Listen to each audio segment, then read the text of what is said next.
And the very base of Dignitas's work is people's needs, and it is for people to decide if they wish to learn about their rights and their options there to choose in life and at life's end. So Dignitas does not work as a missionary to push its philosophy and its work on other people. People try and are much worse off than afterwards than before. It's traumatic for their families, their loved ones. Where do we draw the line between personal autonomy and societal responsibility in life and death decisions? Balance is really depends. It depends on in the society, and it depends on a cultural and legal frame of such a society. We human beings, we are social.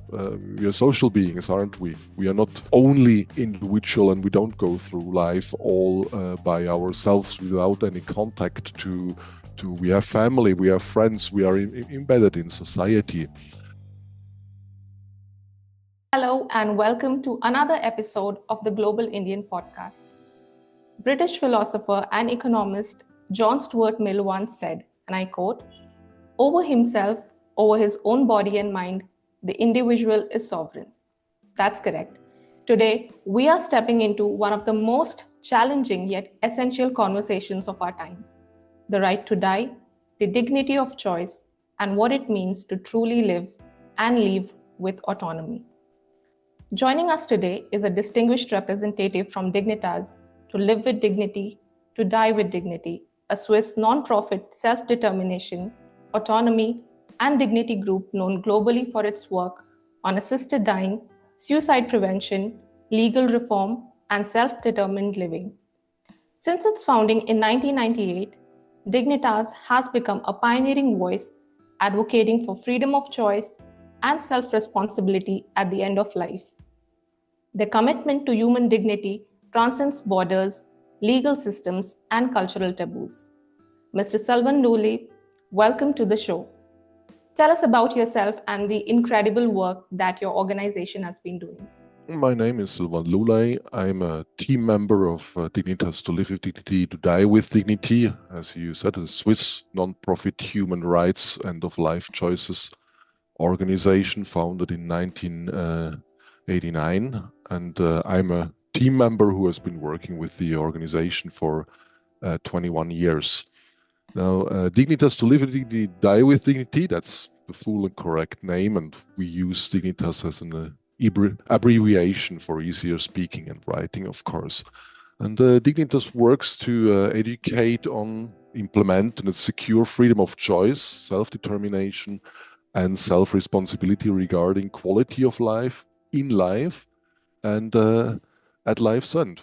Well, this mainly concerns topics such as good quality of care, especially in situations of old age, of suffering and of dying, advanced healthcare planning, palliative care, suicide attempt prevention, and all legal forms of assisted dying.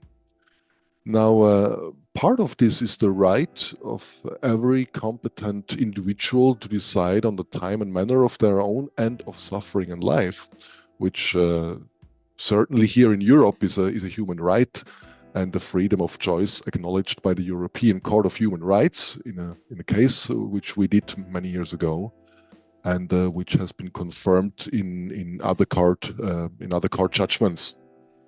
And the very base of Dignitas's work is people's needs, and it is for people to decide if they wish to learn about their rights and their options there to choose in life and at life's end. So Dignitas does not work as a missionary to push its philosophy and its work on other people.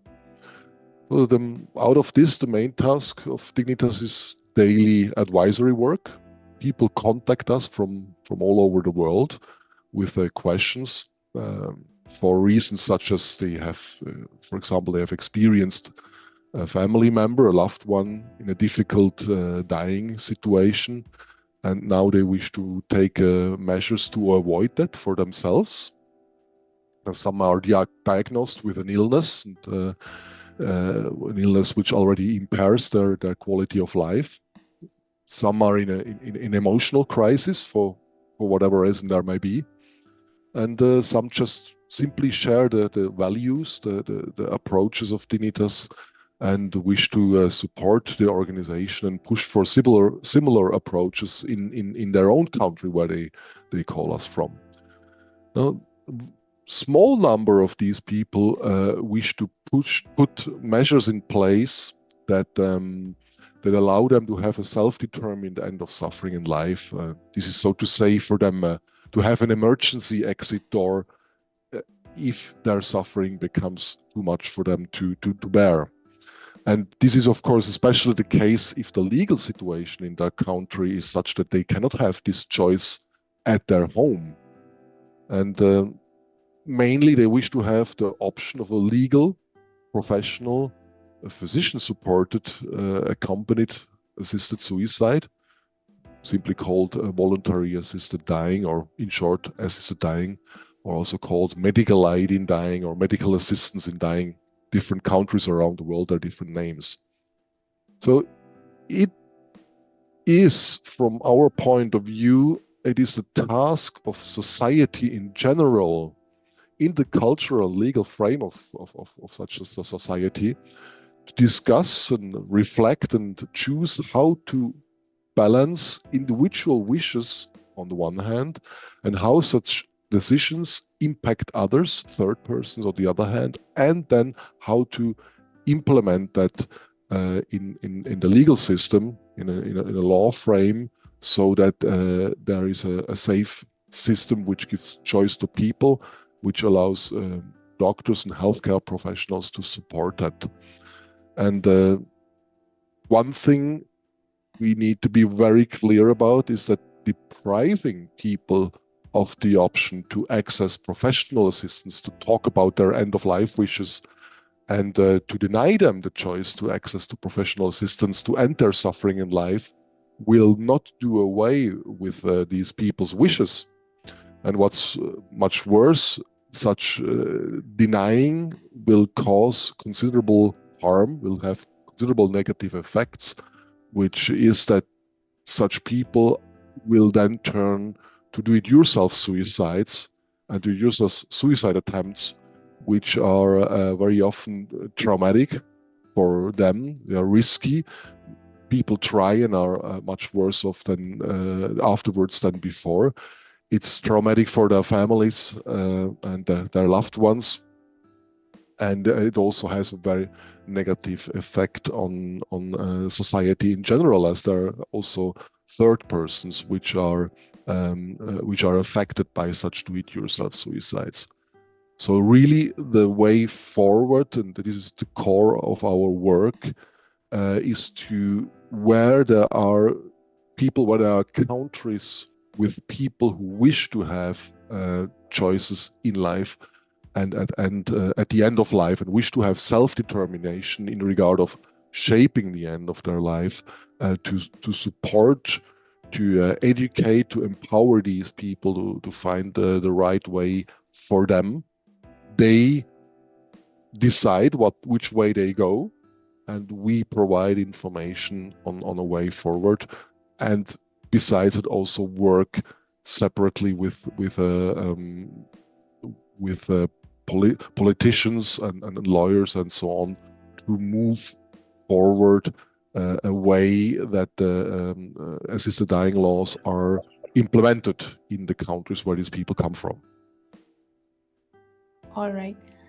Self-determination is at the heart of Dignitas' philosophy, yet it intersects with broader ethical and societal concerns. Where do we draw the line between personal autonomy and societal responsibility in life and death decisions? Balance is really depends. It depends on in the society, and it depends on a cultural and legal frame of such a society, which is individual to each country, of course. So it's an individual thing to discuss and reflect and choose how to balance individual wishes on the one hand, and how such decisions impact others, third persons, on the other hand. Now, looking at the fact that there are people who wish to have self-determination at the end of their life, who have personal wishes how to shape their own end of life. Not taking care of that has a substantial negative effect for these people, for their loved ones, for society in general. So it's a duty, it's a task to see that these people have a choice at the end of their life. And the balance is, of course, a cultural, legal discussion in a country in the frame of what the people affected by suffering and having wishes in the end of the life, what they would like to have. Okay. That brings me to the next question. We all live with the idea that life should be meaningful, right? So does that is that dependent on a moral construct we have made ourselves to believe it, or is there a philosophy behind it? You mean in regard of the question whether suffering is meaningful? Yeah. Mm-hmm. Yes. Well, there's again two sides to the coin, or even several sides to the coin. It is a fact that, unfortunately, life does not come without emotional, mental, and physical suffering. That's a part of life. Now, due to considerable progress in the medical field, it has been possible to soothe, to control, even to do away with some suffering to quite some extent. And so there have been great improvements also in regard of soothing emotional and mental health suffering. But whether it is meaningful to suffer grievously, or whether suffering in general has a meaning, is something only an individual person can answer. The person suffering, it's their quality of life. What they feel is quality of life for them. So that cannot be, in a way, they cannot be answered on a general level, because it's a person's body, it's their life, it's their choice, whether they want to carry on, or whether they whether it's their suffering is too much for them and they want to end it. So basically, as I understand, it is one's own liberty to decide how much painful one's life is. It's not to be at the discretion of others. Others should have no control over it. That's quite correct, but it is, of course, something to discuss. I mean, that's the most important thing. We human beings, we are social. We are social beings, aren't we? We are not only individual, and we don't go through life all by ourselves without any contact to. We have family, we have friends, we are embedded in society. So the talking about it, the exchange with others, and especially with healthcare professionals, on what the individual person suffering individually feels about their quality of life, that's the key factor.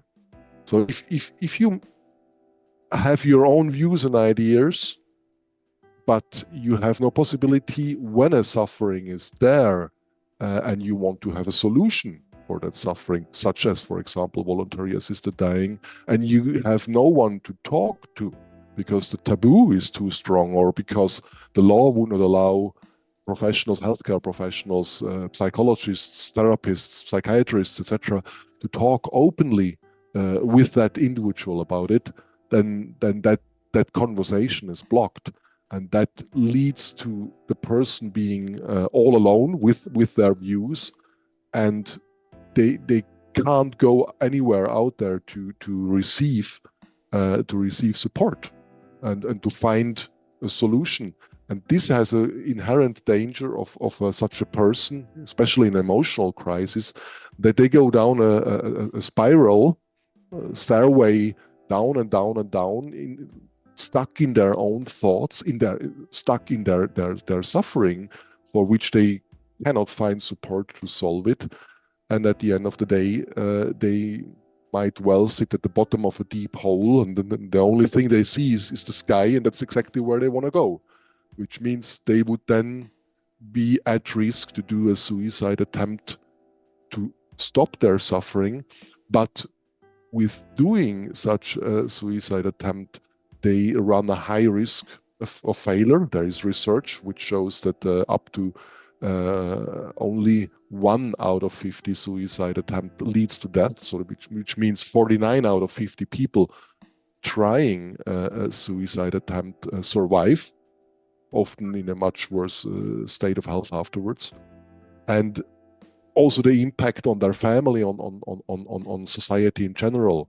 So what is really needed is that these people can go out to professionals and talk about it. And for this, it needs a cultural, social, but very much also a legal framework which allows those healthcare professionals to talk about these issues, such as end-of-life choices.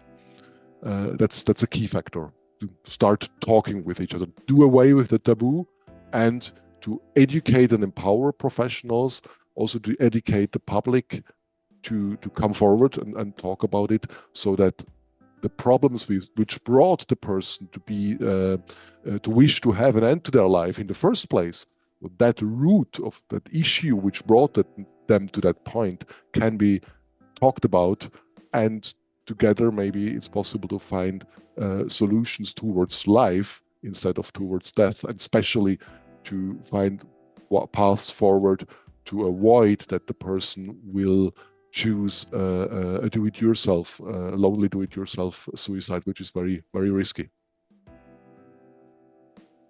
Switzerland has gone ahead and even opened the doors to people outside of the country.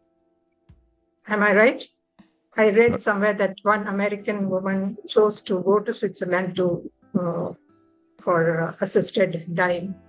So it's a matter of cultural perspective, I believe. The question is, which are the countries which severely oppose the concept, and which are the countries which allow?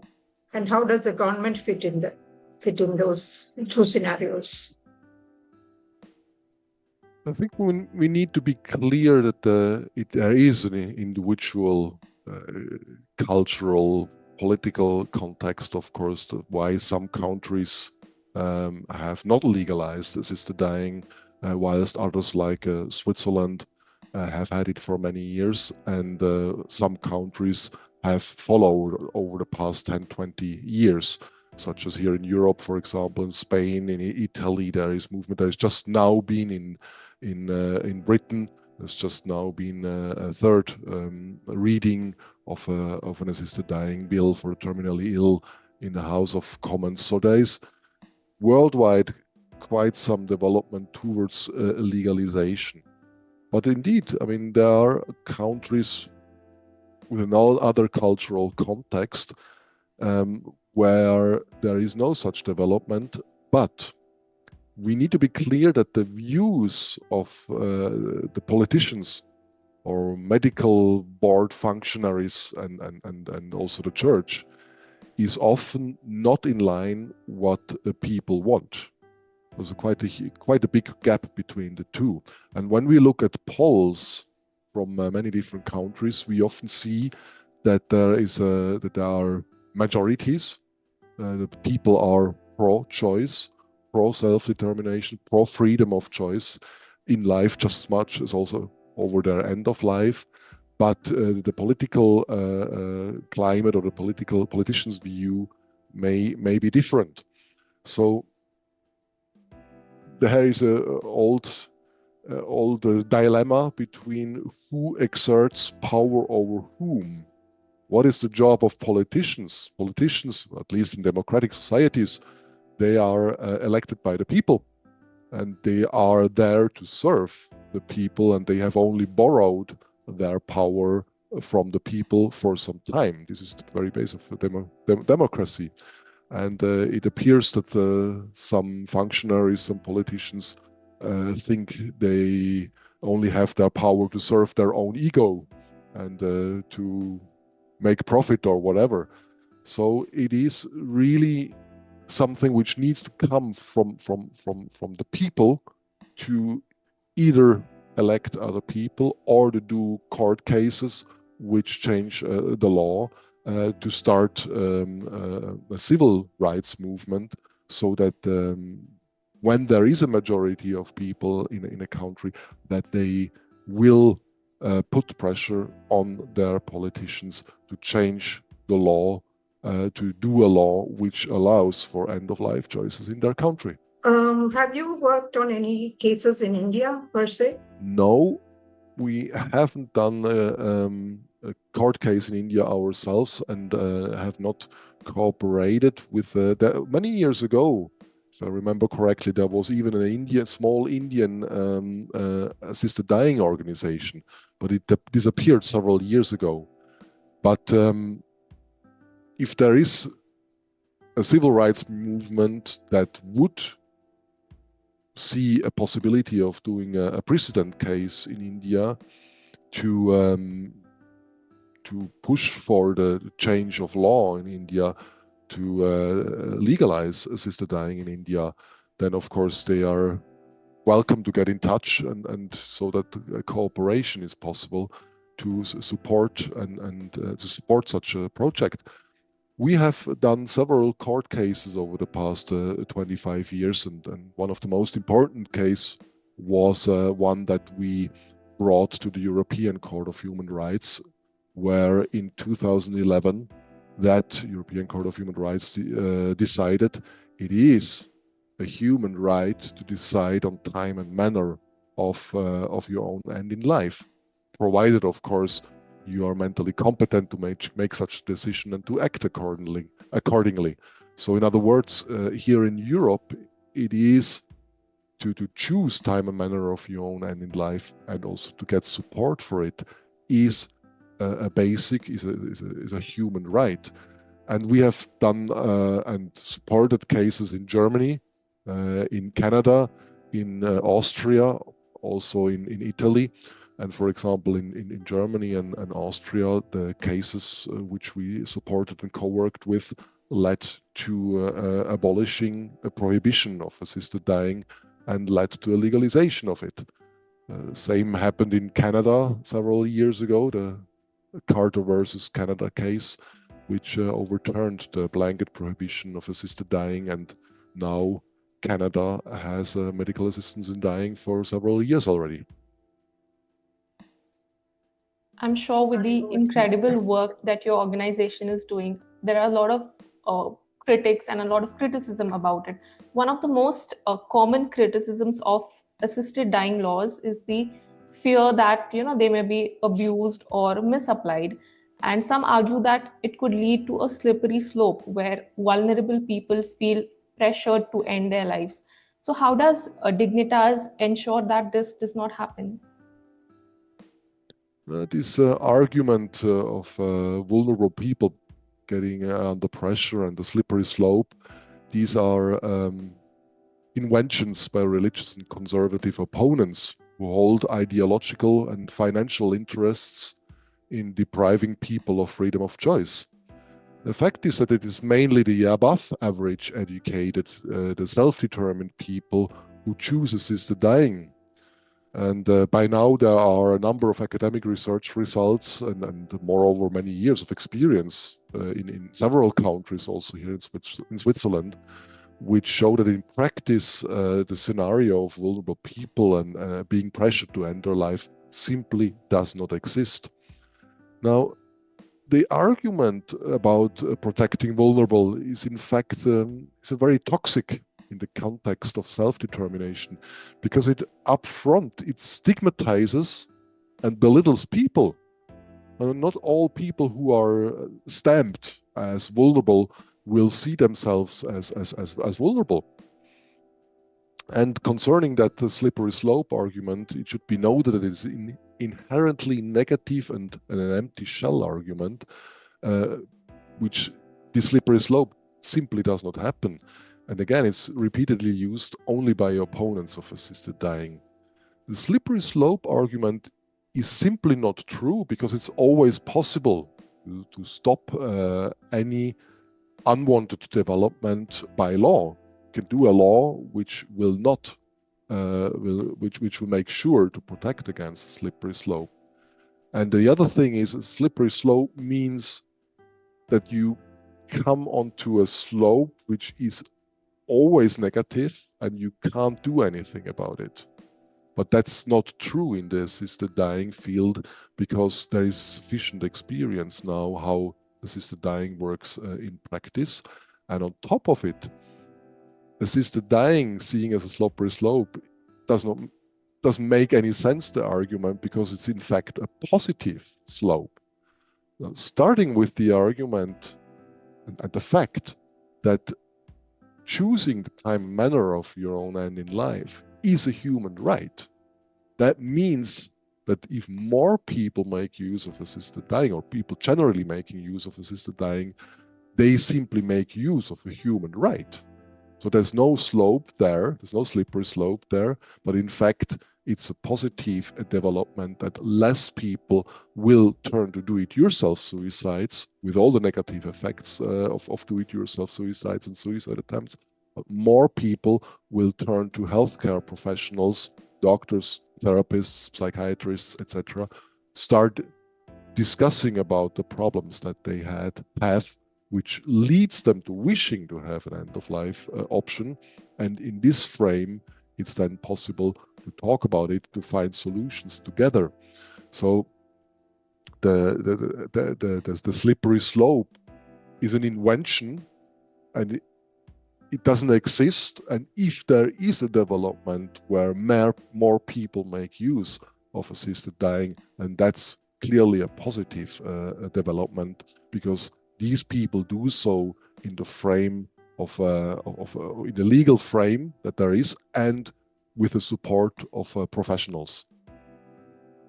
That's a very different side of the perspective that you opened our eyes towards, and I'm pretty sure our critics will now have a different perspective to think about. Which brings me to the other question, that our society, it glorifies longevity, and we often associate a long life to a good life. So how does Dignitas challenge the mainstream narratives about death and the value of life? We do not challenge that mainstream, that narrative, because there's nothing really wrong with it, is there? I mean, what is wrong about wanting to have good quality of life and on top of it leading a long life? There's nothing wrong with it. So it's a program set by nature. I mean, we living beings, we are all, so to say, programmed to live, and most people wish to live longer, as long as their quality of life is good. So there are just a few people who say that prolonging their own biological life needs to be connected with their values in life, which is also their quality of life. So the two may not always go hand in hand. And then it's a personal choice to reflect on one's personal values and make decisions for the future accordingly, which is, for example, to set up an advanced healthcare directive or a do not resuscitate form. And such decisions can also be to not act at all and just let nature take its course. So to sum that up, glorifying or not, we do not challenge that, and that's good enough, because if life is good for you personally and you've experienced quality of life, yes, why shouldn't you worship life? Thank you for that insight. It's different from, it is a normal way of thought. We are in an age of artificial intelligence, which is growing by leaps and bounds.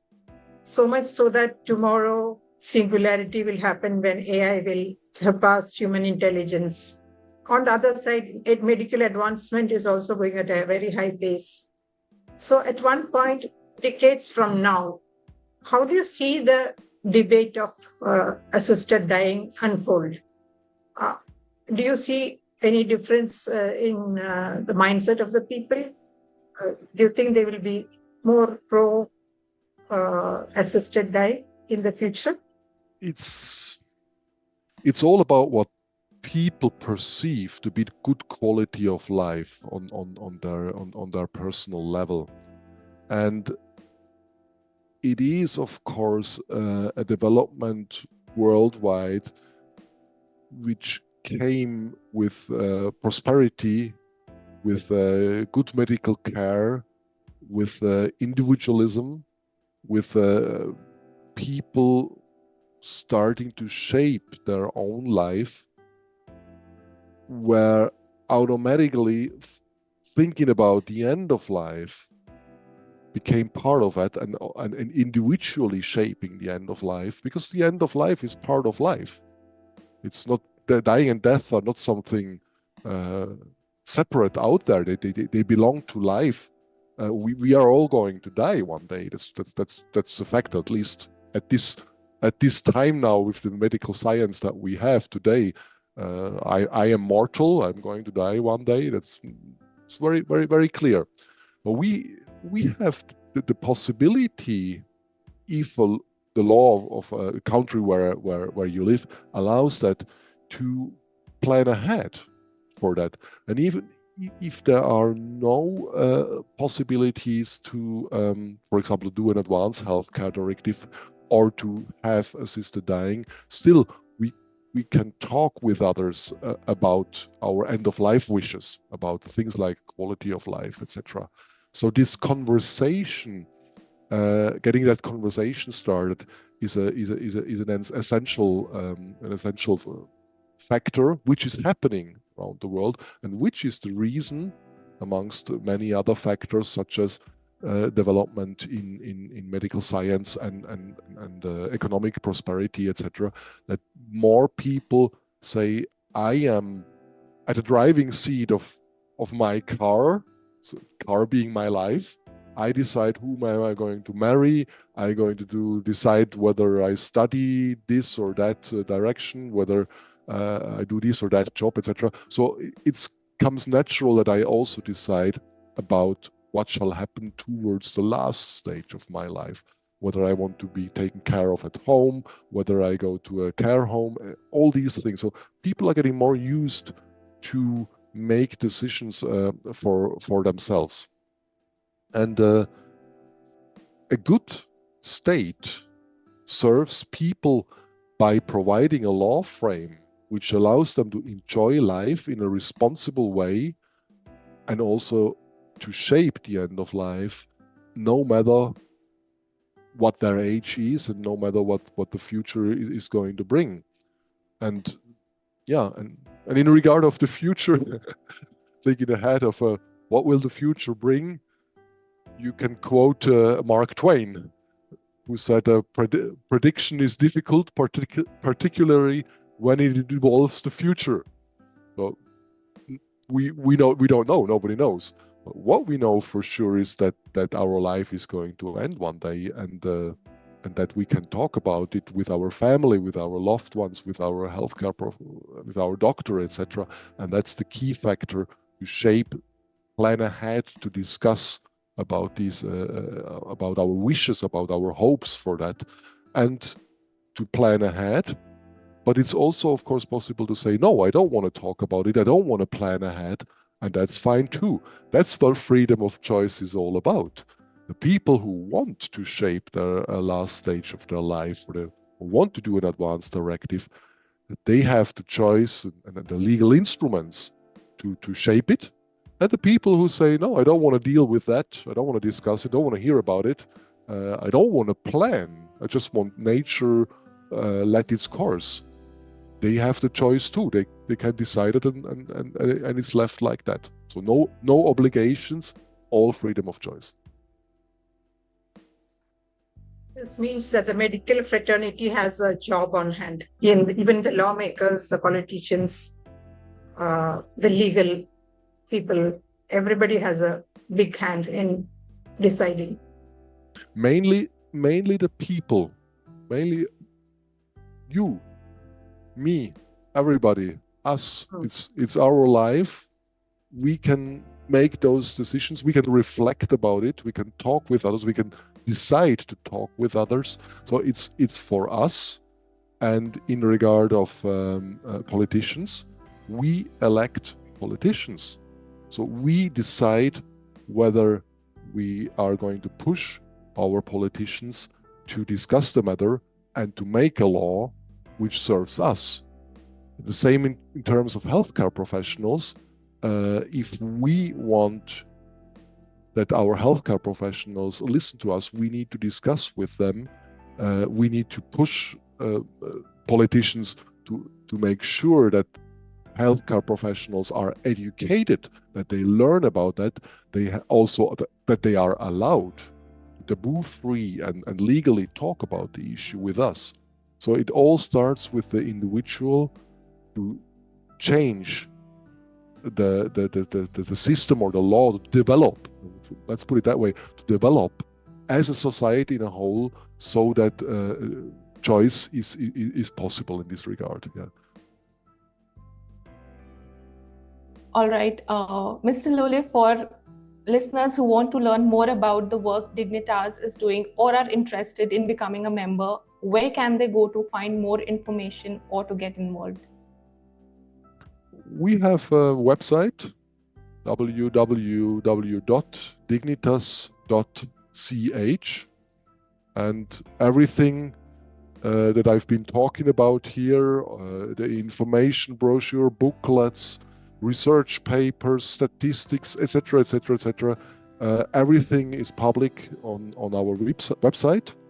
So everyone is free. Again, freedom of choice. If someone is interested, they can visit our website and read what's there. All the information is there. Thank you so much. That was a brilliant conversation, and thank you for joining the show and making us familiar with the ins and outs of assisted dying. With that, we come to the end of this much needed discussion, and I'm sure this conversation must have compelled you to think deeper about what it means to live and to die. Tune in to the Global Indian podcast as we bring to you insightful and unfiltered conversations every Wednesday. Till then, take care and thank you for tuning in.